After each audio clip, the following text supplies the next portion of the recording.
Nouvel épisode judiciaire pour Isabelle Adjani. La Cour d'appel de Paris a rendu sa décision ce mercredi 1er juillet en confirmant la culpabilité de la célèbre comédienne dans une affaire de fraude fiscale aggravée et de blanchiment. Si la justice a maintenu le principe de la condamnation, elle a toutefois revu la sanction à la baisse. L'actrice de 71 ans a finalement été condamnée à 10 mois d'emprisonnement avec sursis ainsi qu'à une amende de 10 000 €. Une décision qu'elle refuse d'accepter définitivement, puisqu'elle a annoncé son intention de se pourvoir en cassation. Cette actualité contraste avec la carrière exceptionnelle de l'une des plus grandes figures du cinéma français. Depuis ses débuts au début des années 1970, Isabelle Adjani s'est imposée comme une interprète incontournable grâce à des performances marquantes dans de nombreux films devenus cultes. Récompensée à plusieurs reprises pour son talent, elle continue d'ailleurs à tourner malgré les années. Plus récemment, le public a pu la retrouver dans le film Natacha, presque, hôtesse de l'air ainsi que dans le téléfilm Soleil Noir, preuve que son parcours artistique demeure toujours aussi actif. Mais cette fois, ce n'est pas son actualité cinématographique qui fait les gros titres. L'affaire remonte à plusieurs années et concerne notamment sa situation fiscale entre 2013 et 2017.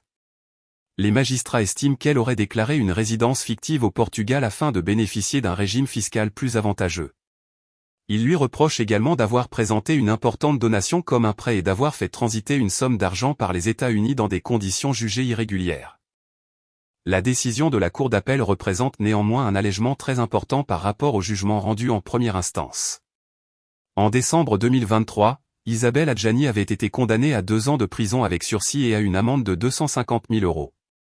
Son avocat, Maître David Lepidi, s'est félicité de cette réduction substantielle de la peine tout en confirmant que sa cliente poursuivrait la procédure devant la Cour de cassation. Tout au long de cette affaire, Isabelle Adjani a toujours contesté avoir agi avec une intention frauduleuse.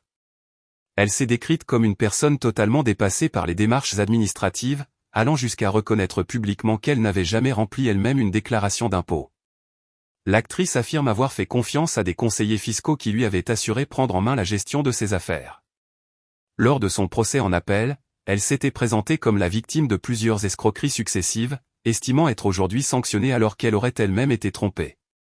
Malgré cette nouvelle condamnation, elle continue de clamer son innocence et entend désormais défendre sa version des faits devant la plus haute juridiction française.